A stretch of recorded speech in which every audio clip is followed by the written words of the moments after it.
This is Mehmet. He's an ordinary guy who happens to learn a 3,000-year-old dead language that even the world's top experts struggled with.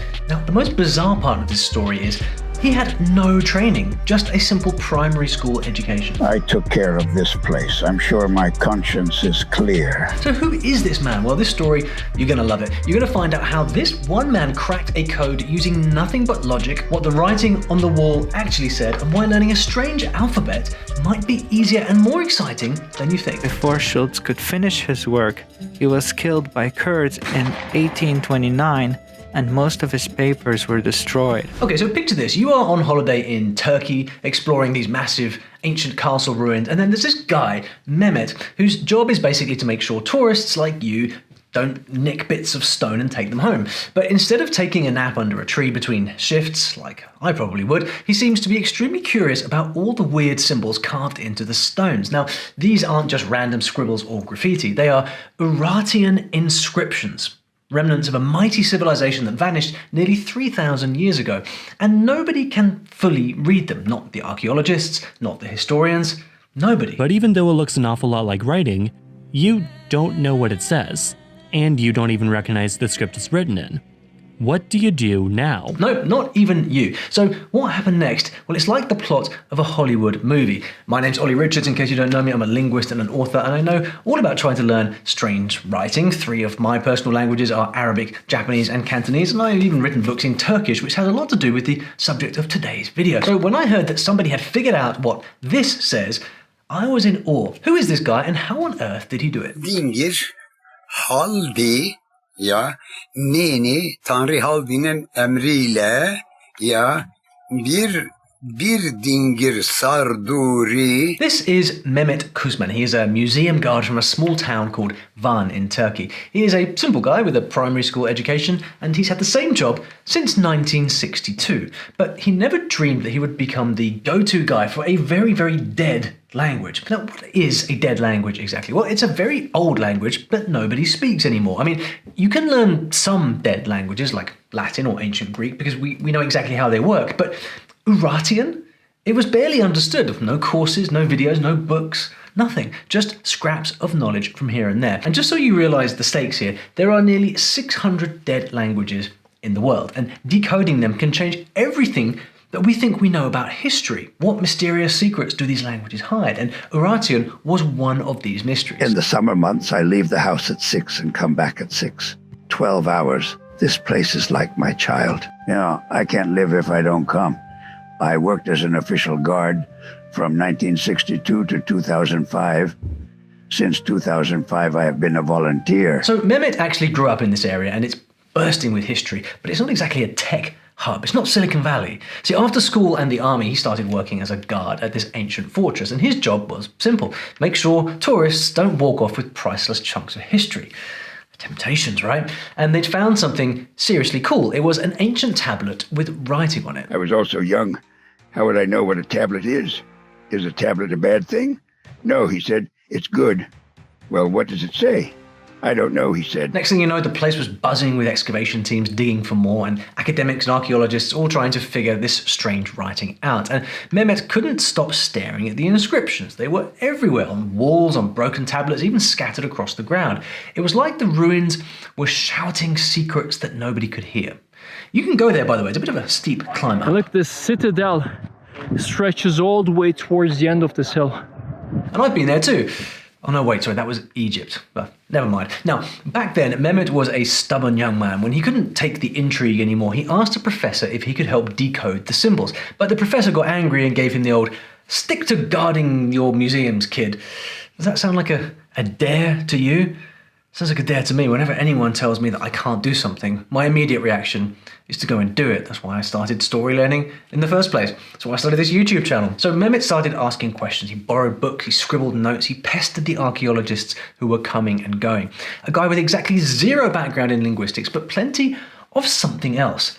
Curiosity. And last time I checked, that only kills has. And so he set himself a goal. He was going to figure out what those symbols meant, no matter how long it took. And by the way, if you ever find yourself deep in the countryside when you're traveling abroad and there's no Wi-Fi and no way to check maps or send updates, that can be pretty scary, as our hero is about to find out. And trust me, I've been out in the sticks or even lost in a big city plenty of times, including in Turkey. But there is a genius little app. It's called Saily eSIM.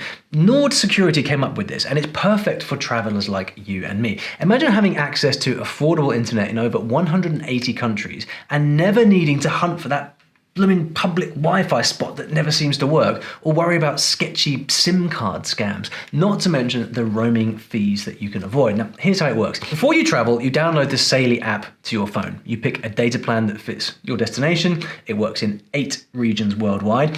You install the eSIM by following a few easy steps in the app, and you use my code, Olly Richards, all one word, at checkout to get your 15% discount. And there you go, you're instantly connected when you land. Now, you can use it to text your family that you're safe, call an Uber, or use Google Maps to get to your destination. It is that simple. And if you're wondering, yes, it saves me time and stress while I am out and about exploring. They've been kind enough to sponsor this video and gave me an exclusive 15% discount just for you. So download the Saily app, choose your plan, and use the code Olly Richards at checkout. And if you're watching on mobile, you can scan the QR code on the screen to get started. So do not wait until you are lost in the middle of nowhere with no Wi-Fi. Download Saily eSIM and stay connected wherever your adventures might take you. Link in the description below. Now, Mehmet, who has no eSIM, is about to do something crazy. I wrote and drew by looking at the stones. I want to make an alphabet, but it's not enough. I went to Iran. I went to Iran without a passport, illegally.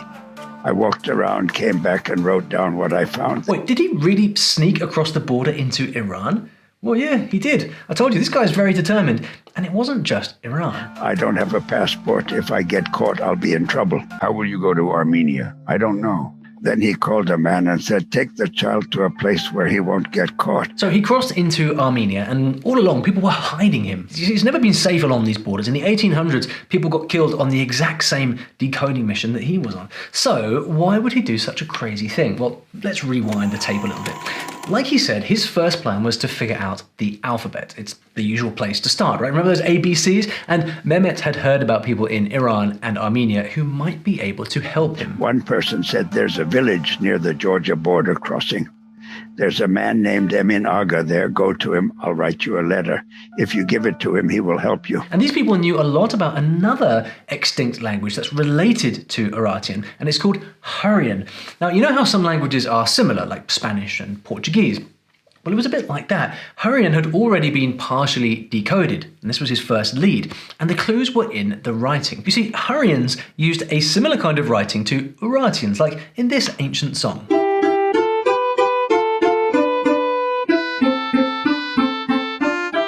If you noticed all the triangles, this is cuneiform, the world's oldest known form of writing. Cuneiform is one of the oldest forms of writing and was widely adopted by many languages at the time. Yep, and you wrote it by sticking a wedge-shaped stick into wet clay, like a kind of chopsticky thing. By the way, you just heard the oldest song in the entire world. But even Armenian, which is a living language with 6 million speakers, has a few similar words to Urartian, so that was going to help him too.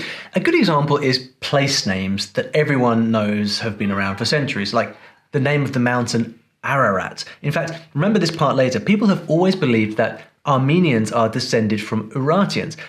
They were in for a bit of a surprise. So back to Mehmet. He's chatting with people in Iran, Syria, Armenia. He's going to libraries, reading about the history and culture, hunting down more examples of the inscriptions, like a real detective. He's on a mission and he is pretty obsessed. And my absolute favourite part is he starts to dream about them, to dream that he's part of their world, the Urartians. And I've got to tell you, as a language learner, this is the best feeling ever. Kind of feeling like, when you're learning a language and you get to the point where you're actually dreaming in the language, your brain is starting to take over the cultural identity a little bit. You're absorbing it. Like, it's a wonderful place to be. I went there and gathered information. I also traveled around Syria. I copied all the inscriptions in Turkey. Pretty soon, Mehmet's notebooks were bursting with hundreds of inscriptions that he had copied down. He compared similar looking ones side by side, what stayed the same, what changed, and he started noticing subtle details that most people might overlook, and even the academics had missed. Patterns. Simple, right? But these are patterns that would lead to discovering a huge hidden secret. Once he realized certain symbols were numbers, he could cross them off the alphabet list. And there's a little tip there. If you want to crack a code, you've got to start with eliminating obvious stuff like numbers. Now, imagine you are Mehmet for a second. You keep seeing this one symbol next to all the storage rooms, right? And then you spot that same symbol on tablets full of numbered lists. Let me guess. It's counting something stored in those rooms, isn't it? See how context helps a lot here? And suddenly he started connecting dots. Or triangles. After 3 years, when the alphabet was completed, they finally called me to Istanbul for a symposium. Jackpot! He had figured out the basics of the Urartian alphabet. There were 54 characters, 49 of which were syllables, and 5 were vowels. All of the A's, E's, I's, U's, and I's are vowels. That's why I had a hard time. First of all, you put those syllables together just to write a name. Then it takes the form of a word.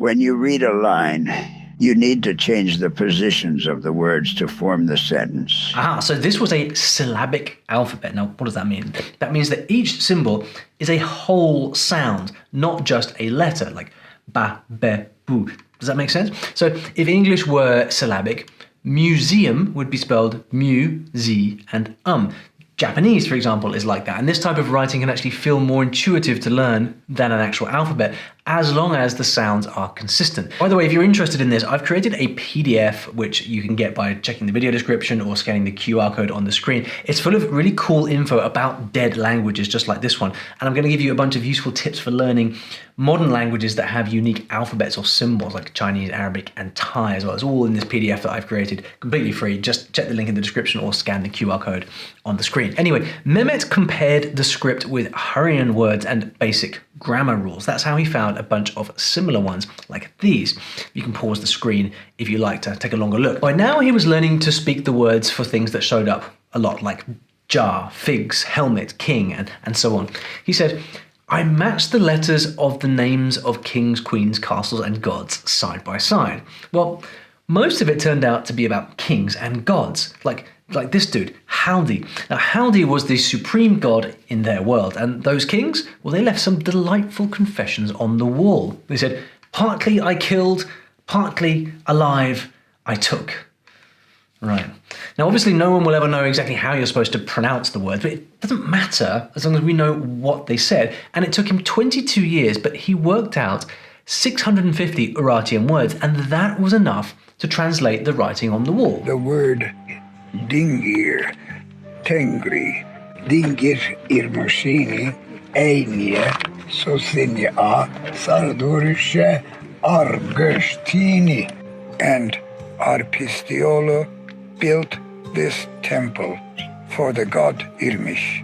Urlu adniyasini, mentusella eşbiyeli, iştini şebima uaşe dinger haldi. This was a mountain, a desert. There was nothing here before me, but I am coming with you quite comfortably. He says he founded this city as the provincial capital. Eygüye iştiniye, men şebimani eşba ulae, aba uşem endide guguni anini. In about 35 kilometers, you'll pass by a place called Hosha. Its original name was Gugune. Niyasini, mentush ala eşbiyeli, iştini şevima uaşe dingerhaldi. Amazing. And just think that we knew nothing about these stories before. Apart from the king's shenanigans, we got facts about their battles, their rituals, their farming techniques, and even massive engineering projects like canals. Can you even imagine how exciting it must have felt? This stuff keeps language lovers up at night. We learned something. Yes, that's how it happened. Never underestimate the power of good old common sense. Only problem is, when everything started to click, well, nobody believed him. I showed the alphabet to one of them. Where did you get this from? They asked. I said, I didn't get it. I made it. The first professor didn't believe them. They said, it's very nice. Finally, they realized that he had actually cracked it, and everything changed. They applauded me. They also gave me some pocket money. All the professors conducting veteran studies in Turkey are there, both local and foreign. Well, I'm so glad he got pocket money. Professors started coming to him for help, and suddenly Mehmet was one of the world's go-to experts on a language that had been silent for thousands of years. And when the media caught wind of it, are you still with me? Because we're at the part where he finds a spicy little secret hiding in the details. Now remember I said people have always believed that Armenians come from Urartians. Well, I'm sure we can all agree that the inscriptions on ancient ruins are basically time capsules. And Urartian didn't just tell us how they built their water canals or what a king ate each year. It was a lot. It also started a fight over history because a famous Turkish historian studied Mehmet's findings and then dropped a massive bombshell. Based on the language clues, Urartians might not have been connected to Armenians at all, and their closest cousins might be Chechens.